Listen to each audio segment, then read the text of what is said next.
So what if instead of having the deposit amount, we just said, looking into the future, I want to have this amount of money saved by this point. How much do I have to deposit along the way?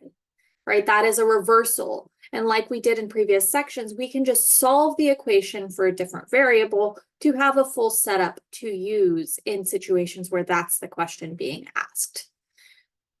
Here, we are talking about solving that equation for D, for the deposit amount. Now remember, the equation for our annuities was the future value P sub n was equal to D times 1 plus R over K to the NK power minus 1 over R over K. And we want to get that variable D alone. All right, so I'm going to multiply both sides by R over K. We're just going to do a little bit of algebra here. Multiply both sides by R over K. I'll write this out as we go.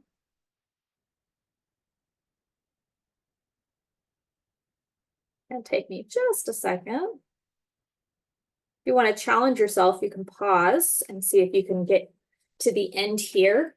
But we really only have one more step. It's very complicated looking, but much like when we were dealing with compound interest, this is just one number. I know it looks a little messy, but it's just one value being multiplied by the D amount, the deposit amount that we would like to get a loan. So I'm just going to divide by this entire quantity. 1 plus R over K to the NK power minus 1. Also note that we are not allowed to just cancel out those ones, even though we have a positive 1 and a minus 1, because one of them is inside the quantity being raised to the NK power and one is outside. Those do not just simplify and go away. All right, so make sure you're not doing questionable math, that it's not allowed.